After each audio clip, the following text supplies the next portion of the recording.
Welcome back to the Connected Health Podcast. I'm your host, Vanessa Cohn, and today we are continuing a mini-series about habits. In episode 5, we looked at the habit loop, which is the cue, the behavior, and the reward, the neuroscience of habits and how habits are formed, as well as some tips on how to start habits that can be more sustainable. Let's do a quick review. As a part of the habit loop, the cue is what signals the start of a habit. The brain goes into autopilot mode, and it can be a feeling, a time, a place, a person, or a preceding action. The routine is the automatic behavior process that follows the cue. With enough repetition, it becomes more automated and controlled by the basal ganglia of the brain. The reward is the positive outcome that results from completing the behavior. It can be internal or it can be an external reward. In that case, a neurotransmitter called dopamine is released, continuing the behavior, helping the brain to remember the behavior and repeat it again to feel a similar release of dopamine. One of the things we looked at in the last episode was how identity is related to your adaptation of new habits. You can have the intention of starting a new habit, but if you don't start to adapt the identity of a person that does those things, for example, instead of saying, I'm trying to be healthy, you want to say, I am a healthy person, therefore I do these things. That really puts the layer of a strong sense of self. Habits are deeply tied to a sense of self. So if you don't have a strong sense of self and you're wishy-washy or insecure about your ability to be successful, it's going to be more of a struggle for you. If you already believe that you are a healthy person, it'll become more automatic. A lot of habits that we deem negative are more coping mechanisms. Coping mechanisms for stress. Stress is uncomfortable. Negative emotions are uncomfortable. And so our body will try to come up with these nice habits to comfort us. Some habits are formed with the goal of avoiding pain. Pain is also uncomfortable. So anything negative like stress, negative emotions, and pain, our body will adapt in really strange ways to help us not feel those negative feelings. What I want you to understand with the creation of new habits is if you want to stop habits that are harming your health and start habits that will benefit your health, you're going to have to address the root causes. So last episode, we talked about re-engineering the habit loop, how to set up your cue for a proper routine and a proper reward. And then we also talked about creating an identity-based layer when it comes to your habits. But today we are going to get into the inner work, addressing underlying emotional needs, and building self-compassion. So we are going to look at something called internal family systems, and it is a body of work developed by Dr. Richard Schwartz in the 1980s.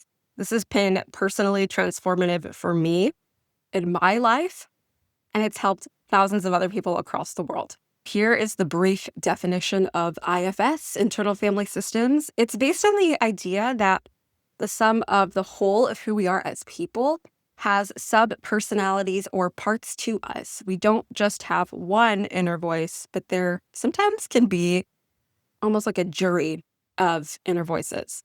And this can be formed from past experiences, any trauma, your culture, your upbringing, any defining moments in your life. These are what your parts are shaped by. Each part has a role to protect you and keep you safe. And I would argue that these are even deeper levels of what people talk about when it comes to motivation. It's really the parts. Or when people talk about willpower, this is the further, deeper, more effective stuff beneath it. The best thing that I could describe it as, if you've seen the movie Inside Out, and there's this 12-year-old character, Riley, and as she's maturing into pre-pubescence and adolescence, she has an array of emotions that are at her brain or her control center of her brain. It's not an exact replication of what the parts are, but if you've seen the movie, it can give you a little bit of a background. Each of the emotions in Riley's brain play a role in who she is as a person. Now, parts are not the same as emotions. They're a little bit more complex than that, but this is the best comparison that I could think of in modern culture. When it comes to things like willpower and motivation, people know what to do, but the issue is they don't do it. Or they start to do it, but then they fall off the wagon, or they just can't keep a consistent habit. This is where all of that comes in. It's so much deeper than motivation. It's so much deeper than willpower. But the struggle of actively trying to pave new pathways in the brain and behavior pathways in the body, these parts get activated when we are trying to change the status quo, when we're trying to change behaviors, when we're trying to change ourselves. And they can either help us or they can block us. I want to stress the fact that in the whole world of internal family systems, there are no bad parts. They're all parts of us. They all want to do good things for you, but some of the ways that they go about that isn't very helpful. All right? I'm just making that very straightforward. Let's meet our parts. Let me introduce you to some of the parts that you could have. Everybody's a little bit different. Each of these may or may not have a role in your life or in the present moment of your life. But I want you to learn a little bit about each of them and see if you can identify each of these parts within you. Part 1.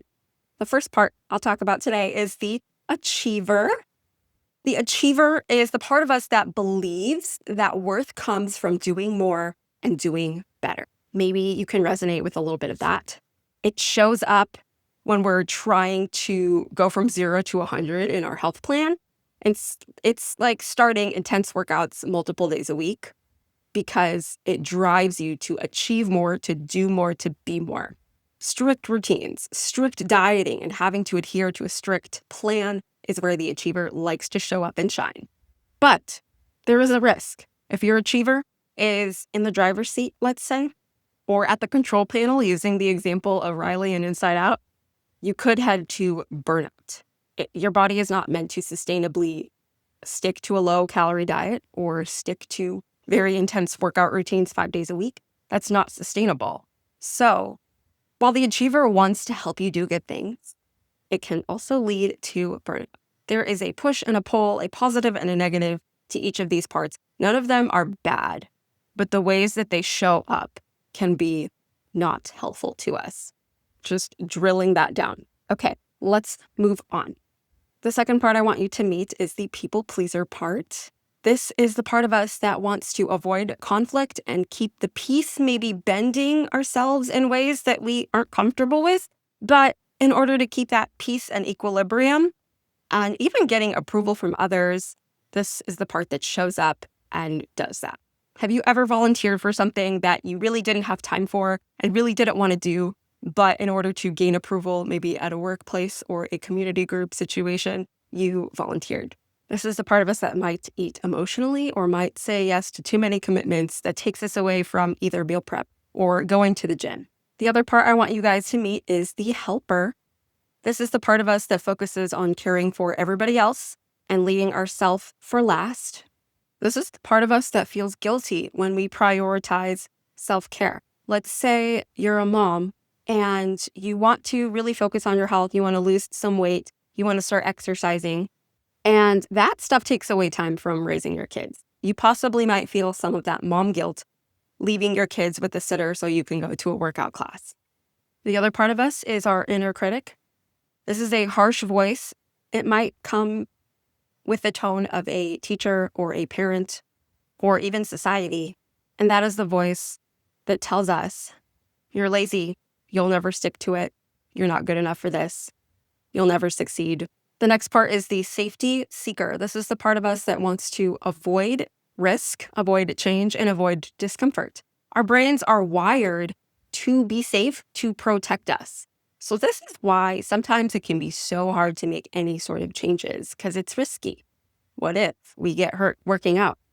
What if eating healthy will never allow me to enjoy ice cream again? This is the part of us that might resist any changes that coaches will make, any new patterns that we're trying to create, new habits, and building new routines, because new stuff doesn't feel safe to us. And then another part is the victim. This is the part that wants to protect you from disappointment just in case things don't work out. It keeps your expectations low. The victim is the part that feels powerless, that nothing is ever going to work, that I'm just meant to stay in this unhealthy body. Now, these are the parts that could potentially help or hinder us. There's one more part that I'm going to talk about in just a couple minutes, but I wanted to give you time to pause this episode and reflect on each of these 6 parts. I'm going to give you some journal prompts And what I want you to do is to grab a notebook or your phone and think about where each of these parts are showing up in your health journey or in your life. This model, internal family systems, can be applied to pretty much any big situation or problem, but I talk to people about their health. So that's the context that we'll be using today. So let's go back and go over the parts in a journal prompt for each of those. So the achiever, I want you to journal about this question. When have you felt that your health journey was all about proving something, and maybe why you feel that way? Explore that achiever part of yourself. The people pleaser. For this, the prompt for the people pleaser is, where and when do you say yes at the expense of yourself and your own well-being? The prompt for the helper. When was the last time that you felt guilty for doing something just for you? And does this happen often? The inner critic. This is the prompt that I have for you. What is your inner dialogue when you feel off track? What do you say to yourself? What is that message that is constantly being internalized? The safety seekers prompt. What part of your health journey has felt threatening or unsafe? And then the victim's prompt. What is the story you're telling yourself about why things don't work? I want you to take some time with each of those questions, because even though you might not be able to identify all of those parts showing up at this particular moment, they have in the past and they will in the future. So I want you to take some time identifying each of them and listening to what they have to say. More tips on that in a bit. All right. With this journaling process, I want you to really, really think about it. Take some time. Definitely set aside time, because this is kind of going deep into ourselves, and take on this role of stepping outside of yourself and like you're interviewing each of these parts. Hey there, people pleaser. Tell me about yourself. What are you afraid of? What do you have to say about these questions? Almost like you're in an interview with them. The goal is to explore without judgment the role that they take in protecting you. As you journal, you might find that you have some feelings about these parts. Maybe you're angry at those parts for sabotaging your progress in life. Maybe you're ashamed of other parts. Maybe you're angry, or maybe you feel compassion. Let's talk about the self really quick and see if you can go back to that journaling exercise and approach it with this part in mind. So the self is your higher self, your best version of yourself, the best views and perception that you have of yourself is the self. I've never said self so many times in my life. I want that to be the perspective that you take, almost like you're stepping out of your mind and your body so you can look at each of these parts in the eye and have a conversation with them. Hey there, people pleaser. Who are you? Why are you doing these things? What makes you feel the need to protect me at this time? And doing this practice will actually give you a glimpse into the deep down patterns of why we self-sabotage, why we can't get to the next place or the next step or the next goal in life. But every part has a positive intention, even if the behavior isn't helpful. Remember that. None of these parts are bad. They want to help, but maybe the role they're playing isn't very helpful to you and it's getting in your way. With the perspective of the self, go ahead and look over your journal entry and see what else you can add. Talk to those parts a second time if you need to. See if they wanted to share anything else with you. Now that you have perspective from each of those parts, or the parts that are showing up the most right now, this is how you can reprogram your parts to get on board with you in the process of behavior change and behaving in the way that you want them to so that you can reach your goals. This is an exercise that you probably will have to come to over and over and over again as you go through the change process.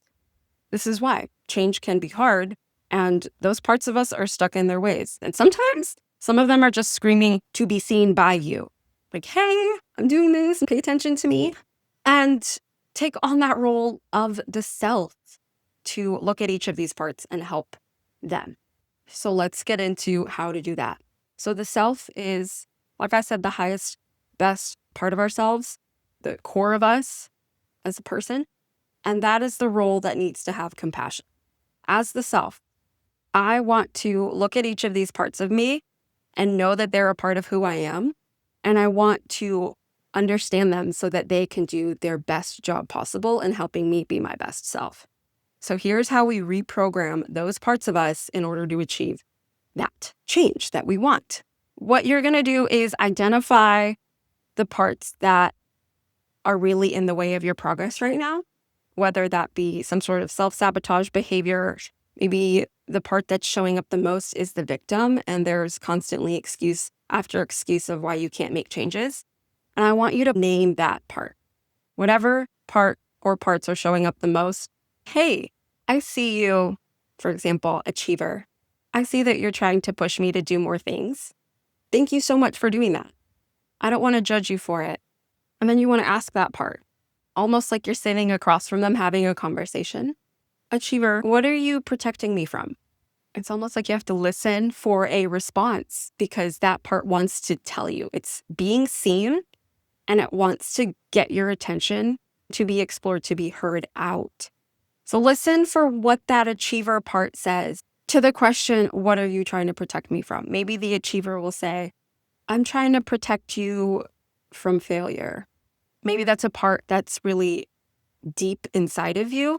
These parts will show up to protect deeper wounds that come from maybe childhood trauma, the way we were raised, also culture. And that part of you has just shared something so vulnerable. They are deathly afraid of failure.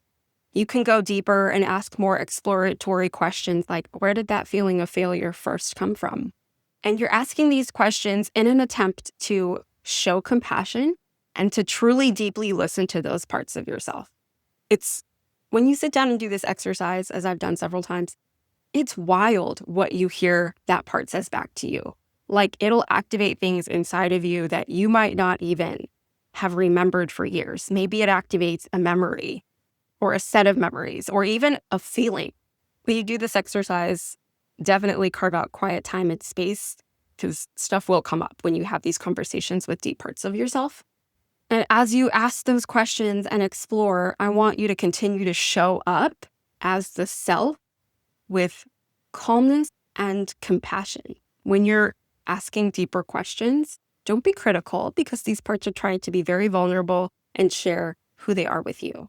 As the self, it is your job to lead these parts together, working as a team towards your goals. When you explore parts of yourself, let's continue with the achiever example. If the achiever is afraid of failure, you can ask deeper questions like, where did that failure come from? What does that failure mean to you? How does that define you? And then as the self, you have to go in and almost like take that part, like a parent takes a child and calmingly and lovingly tells them what is actually true about them, that they're not a failure, that all of their effort is appreciated, but the strength that that part has as achieving and doing things can be used in a different way to help the whole team and the whole self work as they should. You can ask that part, hey, achiever, thank you for sharing all of that with me. Can we work together as a team with your strength, helping me get things done to do X, Y, Z? And you can propose a path moving forward and try to get those parts integrated on a team to work together. Now, do that with all of the parts or all of the bigger parts that are showing up at that particular moment in your life, and journal out the process of that conversation because it's going to give you some new insights, new ideas, new motivation, new understanding and deeper understanding of yourself. And continue to refer to that as you go through this behavior change process because you'll learn things from parts of yourself that you never really took the time to understand. You can take each of those parts and give them new roles as the self. Hey, inner critic, thank you for pushing me to be better, but this is the new job I want you to have. I want you to be a cheerleader. I want you to cheer me on. Even if I do mess up, here's what I want you to say to me. And slowly teaching those parts to show up for you in different ways. This is a process, but the first step is just taking time to identify what those different parts are and what they're trying to say to you. All of this together will help you out in the behavior change process. All right, that was a lot. I introduced you to all of those parts, what they mean, what their messaging is, as well as an exercise that will help you to get acquainted with them, as well as listen to them and hear them out and see what their role is in your life today. And then the last part of that journaling exercise is to give them a new role. They're still a part of you. They're not a bad part of you, but the way that they've been showing up has not been helpful. And it's your job as the self to help them to work together in a positive way to get you where you want to go. You might have to do this in multiple sessions, but it's best if you could carve out a single time to get this interview process done. But refer back to retraining those parts of you in their new roles and their new jobs. This can be done through something like affirmations.